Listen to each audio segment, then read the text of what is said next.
evening, everybody. Welcome to another Headkicks and Haymakers show. I am Bodkins, and of course, with me is my brother from another mother, Whit. Whit, what is up, my man? How you doing this evening? Hey, bro. First of all, let me just tell you, Happy New Year, Nick, man. You are like awesome at this. We're doing an awesome show. We got some people watching. Happy New Year's to you guys too, because of course we're lucky and happy to bring you some more MMA, boxing, K1 in 2024, man. We're gonna make this a big one. Yeah, so it's funny, today, 9 years ago, January 3rd, 2015, John Jones handed Daniel Cormier his first loss of his career. That was kind of the first fight in their epic, rivalry. So it got me thinking, let's look in the past before we look into the future here of 2024. What are some of your favorite MMA rivalries? Because I think DC Jones is got to be kind of on that list. So what's some of yours as, 9 years ago today, they got their first fight in? I mean, when I think about some really, really good ones, one of the ones that started it all for just UFC in general, we got to think about the Iceman, Chuck Liddell, fighting this long-term homeboy, the bad boy, of course, that who eventually the two of them together kind of forged that, like how UFC pay-per-views were going to be kind of like marketed, you know what I mean? And they kind of, when, even though at first, of course, they were friends coming into the business together, when they finally got to the point where they didn't like each other, like that's how we got what I would consider like the modern age of the UFC. So Chuck Liddell, big shouts out to Chuck Liddell. I got another one in my mind. Chuck Liddell, Tito. Yeah, so big shout out to Tito Ortiz and Chuck Liddell. And I'm really thinking about just anybody Anderson Silva fought. Anybody. I don't care who him and Chael Sonnen, I think you could, that kind of him and Chael P. Right. Sonnen, And Chael Sonnen, especially at one point in time, we see him now, with his podcast, the bad guy and all that good stuff. But Chael Sonnen was a competitor. You know what I'm saying? And really, if you think of that first matchup, he had Silva dead to rights, would have won until the fifth round, and he got choked out. Yeah, no, it was one of those ones where, we finally saw a chink in the armor. It really didn't reveal itself again until later on in Anderson Silva's career. But, Chael Sonnen and Anderson Silva's another one. When I think about like heavyweight matchups, you know what I'm saying? Of course, anybody can remember, and I'm trying to think of my guy's name, but as I said, I'm seeing it in my head.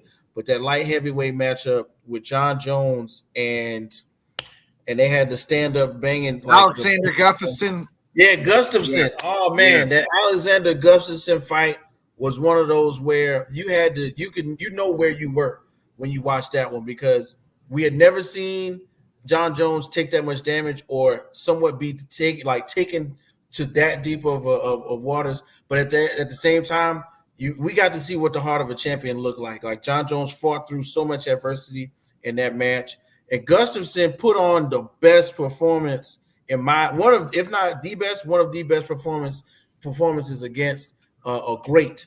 And it's hard to compete with that when you talk about John Jones's resume of just taking guys out. Like Alexander Gustafsson took him there all the way to the very end. So yeah, it's a couple of them. It's some more in there, but those are the ones that stick out to me right now. Yeah, the ones I think of. So when I think of rivalries, I think of sometimes as to go to the third time. Now I know DC and Jones didn't go to the third time, and also I think of like just two dudes that absolutely hated each other. So the Tito and Chuck fit that bill towards the end. Obviously, they hated each other. I don't know if you ever watched it or get the opportunity to watch. There's a 30-30 documentary about Tito and Chuck and about how they were training partners. And the UFC came and they were like, people wanted to put their money behind Tito Ortiz, and then they saw Chuck, and they're like, "No, that's our guy. That's the guy that we're going to put our money on and get behind." And he would just tear him up, and they hated each other. Chuck became UFC's guy, and Tito hated, him and Dana hated each other.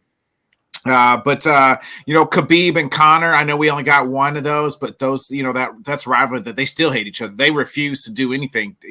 I think Conor wants it, but Khabib just refuses to do anything. I think Conor and Nate is a good one. We got, they're a 1-1. And maybe someday we'll get to fight number 3 there. I look at Alex, day in this day and age, Alex Pierre and Izzy, right? Like, we talked about them quite a bit last week. I look at that right now. You could also say Colby and Jorge, but they're kind of, they're not really much there.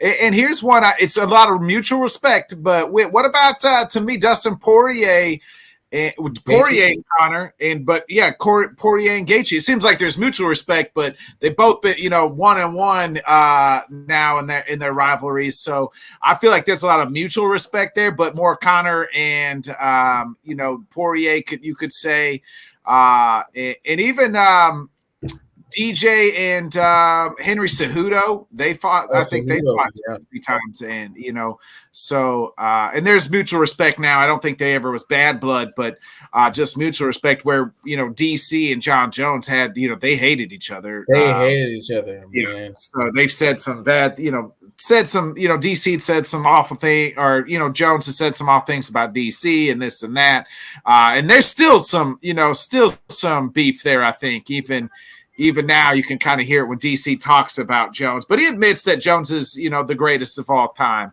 Right. So it's interesting to see what happens. I mentioned Conor, and we got the Conor news. We do have an opponent. It is going to be Michael Chandler, which we also expected. It will be. We thought maybe it could be at UFC 300. Ariel Helwani reported that Conor wanted UFC 300. But they told him wait, and they're going to do an international fight week at the end of June against Michael Chandler.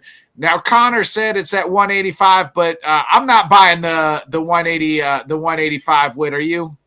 I think that's more like I bet you can't get to 185 and feel comfortable. Of course, right now, this is one of those things where I've watched enough fights where. Shout out to my wife. I watched enough fights where, and enough of the UFC stuff where when you see Conor McGregor walking around, like he's walking around at 192. Like, oh yeah, he's big, yeah. He is jacked. He's not taking no USADA tests, so he can take any supplement he wants. You know what I'm saying? He is jacked right now. But of course, when it comes time for him to, tighten up and everything, he's going to take a few months, cut back on the supplements so they don't show up in testing, and then of course it'll go back. It'll go down to one. I think it's at 170. I think that's 165, 170 probably. 170. I think they're going to fight at welterweight. Yeah, just to be healthy, because losing, and everybody who is accustomed to watching the fights. We know that losing that much weight in such a short period of time is really unhealthy. But, fighters do it all the time. But, yeah, right now, heck yeah, Conor McGregor love to fight at 185. Shoot. I'm not buying it. I mean, you could even tell in the video of Conor, he was kind of laughing. And remember, they had that exchange during Tough Enough. And where he's like, did they tell you what the weight was going to be? He said, or not Tough Enough, but the Ultimate Fighter. I was thinking Tough Enough, so WWE, but the Ultimate Fighter. He said, 185. He said, I'll fight you at 185. And Conor said, you'll do what you're told. And so I think that's kind of, Conor's just kind of recalling that conversation. But Conor laughing, that Dr. Evil laugh after the glass in his hand at the nice restaurant. As he's drinking his wine. I don't think it's at 185. There's no way. There seems to be some people buy it into it, but I think Conor's trolling us on that part. Right. But as far as the opponent and the date is set. I do believe it'll be at 170 though. Yeah, I'm in the mood for it to be right there at 170. That's kind of given, that's an even playing field for, because Michael Chandler, although heavy-handed, although in the division he's I want to say like a wider. He looks. We'll just put it this way: he's not taller than a lot of his opponents, but he looks bigger than a lot of his opponents. Chandler's stocky. Yeah. He's stocky. Yeah, there you go. He's a stockier cat. You know what I'm saying? So for him to make that right there around 165, 170, I think that'd be possible for him. And then of course, Conor could probably easily knock down 10 pounds easily. Yeah. Oh yeah, I definitely think he'll be it'll be at 170, and he's probably he's probably looks like he's every bit of 190, 200 right now. He's 190. Let's get into a little bit of 2024 preview here. Who do you think let me ask you, is there a guy right now that you're looking at in any weight class that last year we saw several different champions, Sean Strickland, Alex Pereira, Alexa Grasso, all become champions for the first time. Well, in different weight classes, and then Sean O'Malley, even Alexander Pantoja became we're all new champions this year. Is there a couple people that you're looking at that could become champions this time next year?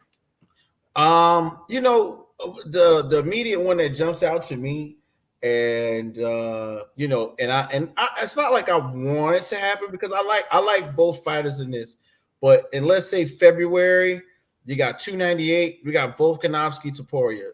Topuria is just right there on the cusp of saying, hey, look, the one false move, you could lose that fight easily. Topuria is good on his feet. He's also got a mean attack game as far as when he wants to put you on the ground and take you down, he can easily do that. But Volkanovski has shown in plenty of his matches that his wrestling is one of his strongest suits. Okay, so it's kind of like a doppelganger match of sorts. Like both of them can stand up, both of them can get on the ground. But I'm thinking, look, if you want to go for that, or who could go, be the champion, easily this could be one of those where you go, hey, look, we gotta run this back if Topuria wins. In my opinion, if it's not like they're running it back. They're running it back. If it's not like a sound first round knockout or something, easily I can see that being ran back. And of course, the one that jumps out immediately for anybody who's a fan of fights, and we're really looking forward to this in the middle of the month.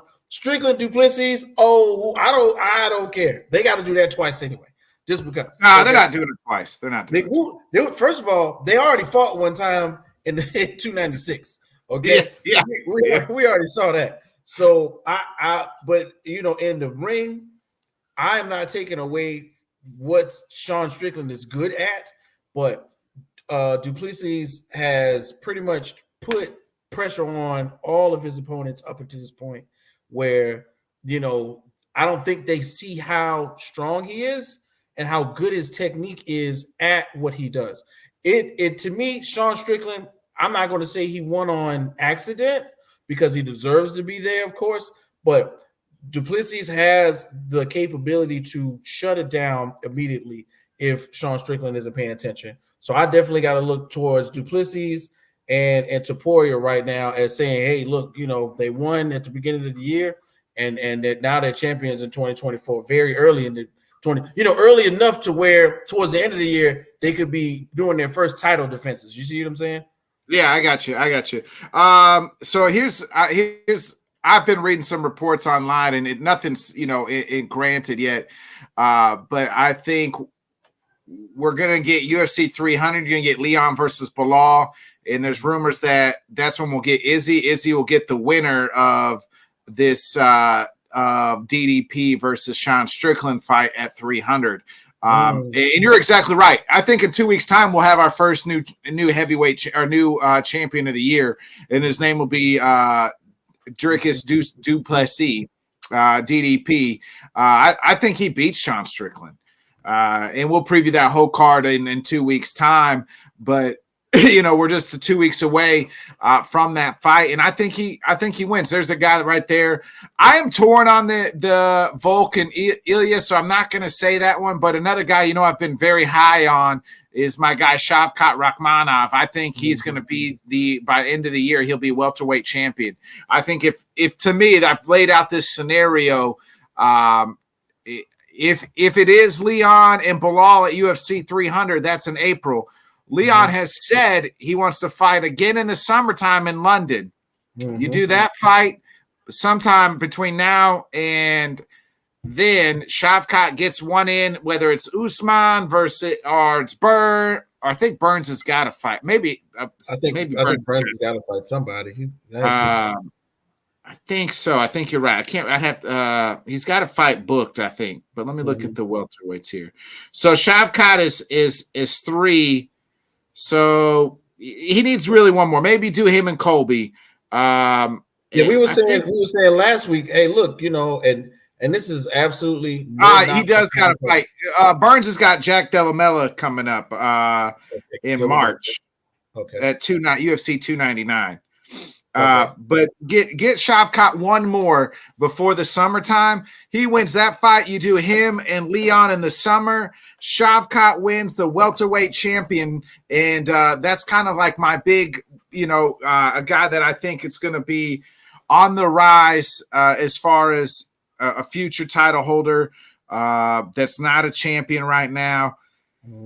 I'm looking at those are so him. DDP, I know he's not the current heavyweight champion right now, but I think by end of the year he will be the interim. Tom Aspinall will be the full-fledged heavyweight champion. I think I don't know if he'll fight John Jones. I think whether Jones comes back and fights Stipe, they both either retire, but I don't think I'm not too sure that I think my prediction would be that Tommy Aspinall is just the heavyweight champion by the end of the year. There is no interim. He's the heavyweight champion that they're going to make him the champ. Man, listen, you hit the nail on the head with that one. Of course, we talked about it last week where a lot of us who are fight fans were excited to see anything with John Jones in it. We got a little bit. We got like the teaser. You know what I'm saying? It's like we got like a minute. A minute. We got the chicken wings. You get the plate. You get like the 6-piece wing. Yeah. Ready for the steak and potatoes. We wanted the steak and potatoes, which would have been, John Jones and Stipe. 2 GOATs going at it. But I've read this. Hey, what's going on, man? Back at it Binge podcast. Anybody who knows anything about sports and physiology and your body, like those those muscle from bone tears are really, really hard to come back from. So, I don't want to talk about John Jones and ring rust, of course, but he's proven that he can come back at heavyweight and put on a show. So I'm thinking, and then the same thing, Stipe's injury is something that takes 6 to 8 months too. So, and then, you gotta prepare for a fight after that.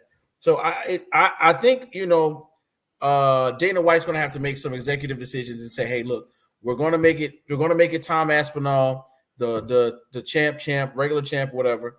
And then, but we still want to see John Jones and Stipe. I don't care what anybody says. We just want. I think that we may get that fight at the end of the year, but I think they both lay the gloves down, and then it's just Tom Aspinall's fight.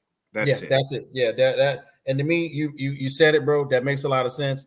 I don't think there's too much more for John Jones to accomplish, not unless he wants to fight Francis Ngannou, like for like a mega pay-per-view or something like that. Like, there's nothing else to top. The idea of Stipe and Jones right there, bro. And I guess we'll technically get in January too. We'll automatically get a women's bantamweight champion, whether it's Raquel Pennington or Maria Buena Silva. They're supposed to fight. That's a vacant, for the vacant women's bantamweight title that Amanda Nunes left vacant when she retired. So we'll already get a new champ there.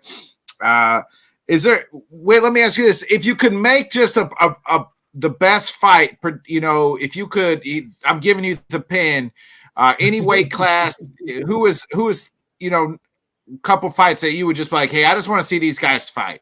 Just want to see them go at it. Yeah. This is the fight I want to see in 2024. Listen, we mentioned it, and I'll just throw this out there easily. To me, if the interim, but if like the number one contender fight would happen with Shavkat and anybody, and then Shavkat wins, and if it's a Leon Shavkat fight, that's one I would want to see somewhere down on the back end. Definitely in my mind, when we talk about heavyweights, we've already seen Pavlovich. We've already seen like somebody that always comes up somewhere towards the end that I like, kind of sort of, but just he always seems to get just taken out at the wrong time. Curtis Blades is right there in my mind. If like he's outside of that 4, 5, like that 5, 6, 7 range, but you can't take him out of 10. You know what I'm saying? So Curtis Blades, I'd love to see him take on Pavlovich or something like that. Do a co-main. Not necessarily. Well, he got knocked out by Sergey. I know, but that's run it back. Oh, yeah, I'd like to see him, and I think we're getting him and Jalton Almeida. I like him and Jalton Almeida. That we're getting that fight. That fight's already booked. Right. A fight I'd like to see with, I'm gonna go to bantamweight here, and that's Corey Sandhagen versus Sugar Sean. If Corey can win one more and get that title fight, I think that would be a fun fight to see. I also want to see, in the lightweight division, I would love to see my guy Rafael Fiziev to get back in there. I'd like to see him and Dustin Poirier fight. I wouldn't even mind seeing, Islam versus Gaethje if we can get that one. But I think those would be some fun fights. And then the middleweight division, I want to see the rise of Bo Nickel. He's got a fight booked, but I just want to continue to see this rise of Bo Nickel. And, a fight that was made, Brendan Allen versus Marvin Vettori. I'd like to see Brendan Allen kind of step up and, see how far he can go with a guy like Jared Cannonier or somebody like that. Listen, man, you really stole one of my answers because, we in the fight world, we saw Bo Nickel dominate college wrestling. And then we saw him like, I'm coming to the UFC. It's going to happen. Then we saw him fight for like 45 seconds and pretty much destroy. Yeah, he hasn't been out of the first round in any of his fights, really, Yeah, so Bo Nickel, that's a really great one. This is a recency bias, but I like to see Khalil Roundtree, who did really well last month, do a little something. Maybe you throw him out there. Not too high, maybe like Magomed Ankalaev. He's pretty tough. That'd be a nice little competition right there. We're going further down. Somebody that of course is always out here wondering what he's going to do next. Why nobody's giving him some respect? But of course, he's going through some stuff right now. I seen in UFC on the Twitter. My man Chimaev, Khamzat Chimaev.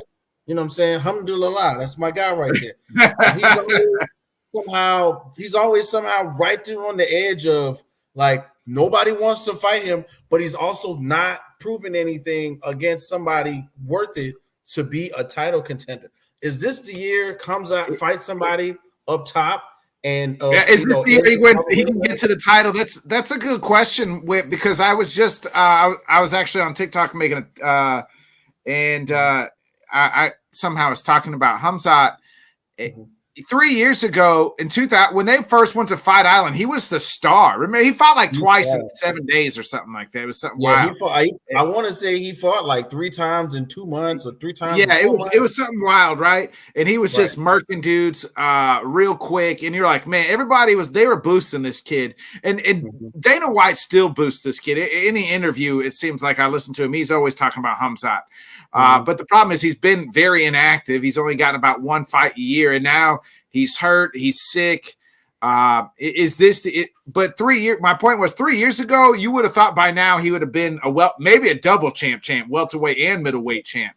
Sure. And now he's neither. He's kind of in this. Well, he's not even ranked in the welterweight, and he's ranked in the middleweights.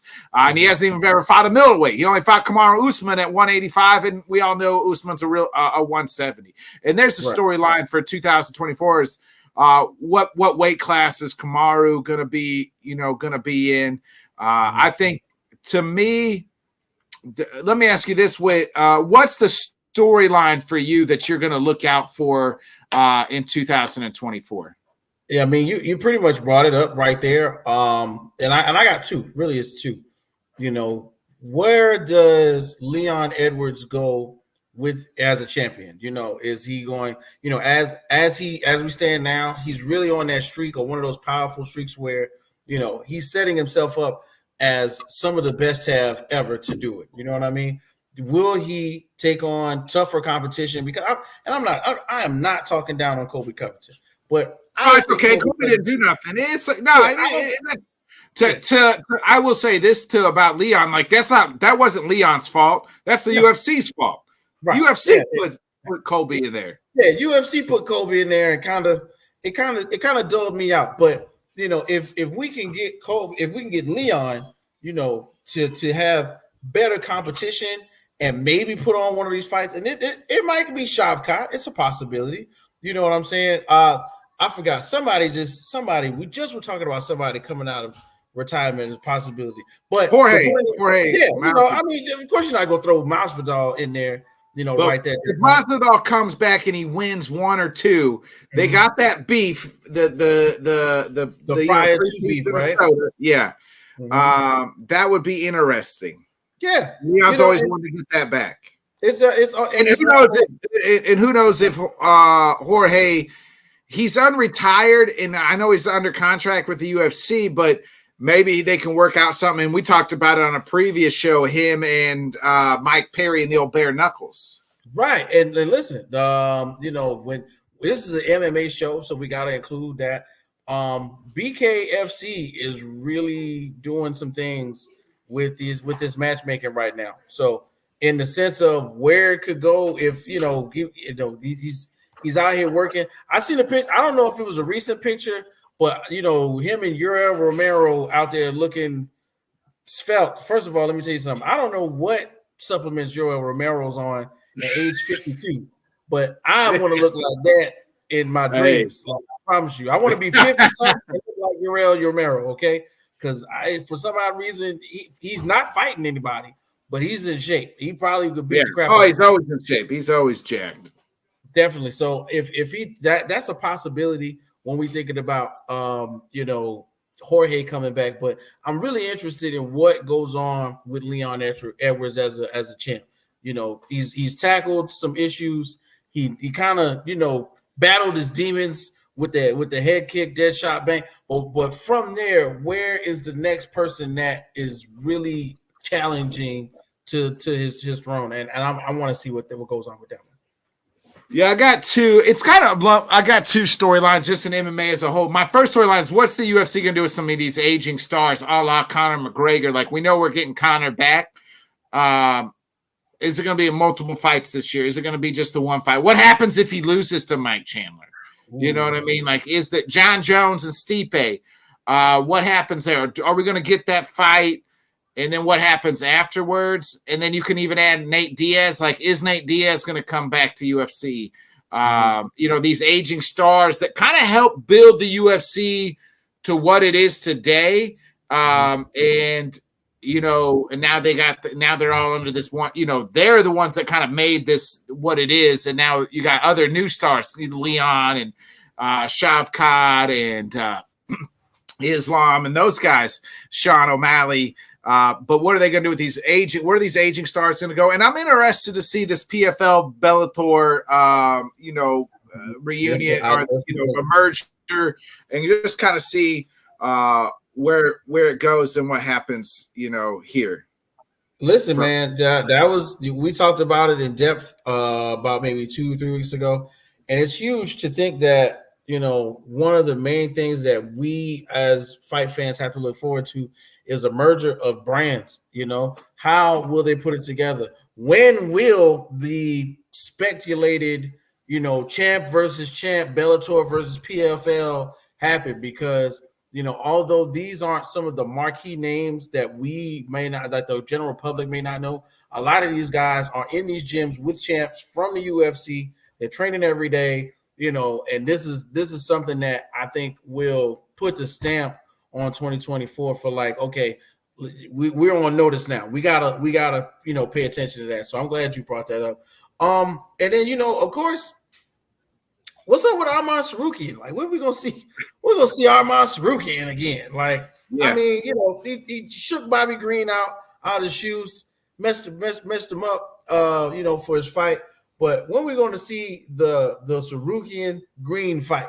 That's got to be somewhere. That's not going to happen. Bobby Green lost, the Sarukian won. Arman's on the bigger things. I just want to see it just because. Like, it just, every once in a while, you got to have those just because fight, Sarukian and Green, somewhere like in June or July, when nothing's too much going on. Like, just throw it in there for UFC Fight Night co-main event. I'd love to see that, though. I think I'd like to see Sarukian and DP fight, but I don't know if we're going to get. That's another guy that I just like. Dustin Poirier. We didn't see him at all. We saw him one time this year, and we didn't see him. He got knocked out. We didn't see him since. So and he keeps saying he wants to fight. Well, fight Arman Sarukian. I think that would be a perfect fight for him. Because unless he's just waiting for something, I don't know. He kind of called out Nate Diaz and then said that's not happening. So I don't really know. I would like to see him and Arman fight at UFC 300, and that's kind of a title eliminator fight. If DP loses that one, man, it would be tough. You're entering a bad territory for a guy that's really fun to watch and been around the UFC, and we've seen him kind of grow up in our eyes. Like, this is a guy who was just a featherweight just not too long ago. But yeah, I mean, it'll be interesting to see what happens. Hey, well, I also wanted to ask you, we start off the show with a little history, but yesterday was the Robbie Lawler, Carlos Condit fight. I mean, we talked about it just via Twitter. Like, man, those fights, those two guys were in some absolute wars together against each other. And just, it seemed like to me, Robbie, every time he fought was in a war. Mm-hmm. And listen, man, Carlos Condit, another one of those, like when I saw the footage, I was like, bro, what happened to bro? Like, we're really, because he had that, like, I remember those interviews, they used to do those UFC interviews on like FX and stuff. And, it was before the Man Show. And it was like Carlos Condit gave off that real ex murderer, like body in the basement type vibe, because he was always, I'm going to fight. And, I'm training hard. But I don't really remember what happened with Carlos Condit's career, like following this fight with Robbie Lawler, and I'm interested. So something that I want everybody who watches the show to do, put in the comments, like what happened to some of your, like, somebody that you watch fight that we don't know where they're at right now. Carlos Condit, everybody heard me talk about Robbie Lawler. Carlos Condit was another one where his MMA style was real. I think like. It was like karate and wrestling. You know what I'm saying? So he had a real unorthodox style, a lot of stand-up, real head kick. Like one of those guys I remember like really going crazy with the shin kicks. You know what I'm saying? Going real lower body kicks and stuff like that. So if anybody can pull up some info on Robbie Lawler, tell him I'm looking for him, man. Tell him I just looked it up because he hasn't fought. And this is how long ago it was. Well, after the Robbie Lawler fight, he just went on an absolute losing, he went on a skid. So he lost to, and it's not like he was losing to bums. He lost to a lot of up and comers at that point in time. I mean, he did lose to Damian Maia, and then he lost to Neil Magny in a unanimous decision. Alex Oliveira by submission, Michael Chiesa by submission. But then he had a 2-fight winning streak. He beat Court McGee, Matt Brown, and then he fought his last fight was way back July 10th, 2021 against Max Griffin.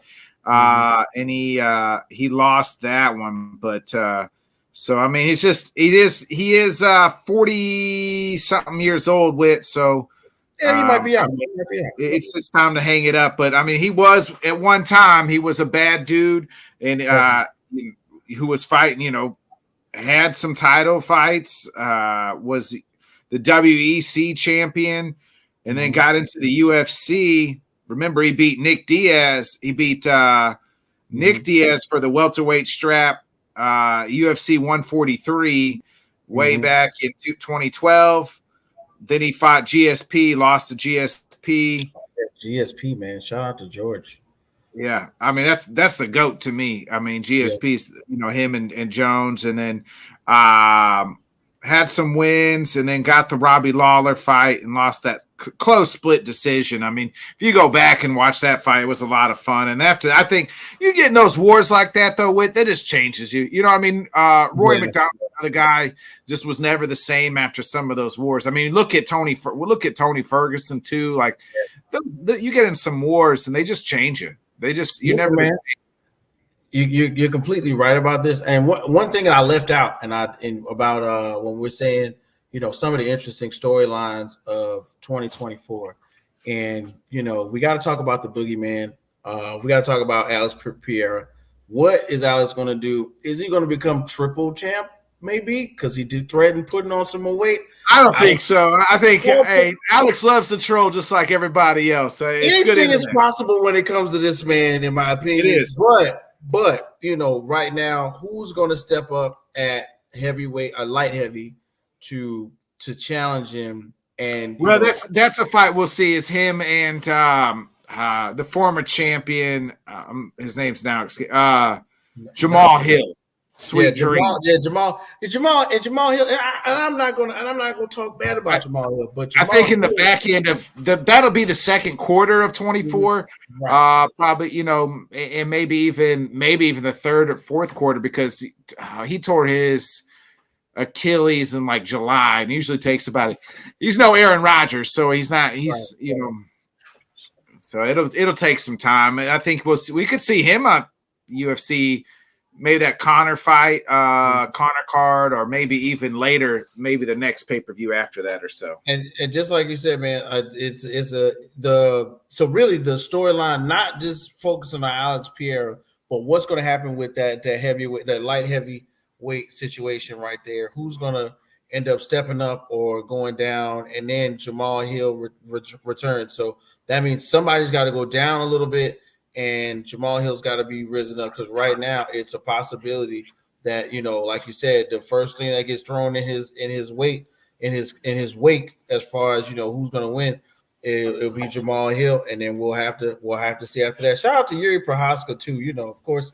He's fighting Rakic. So we'll see if the winner of that could eventually be right there for the title. Go right back up for it. And what I'm saying.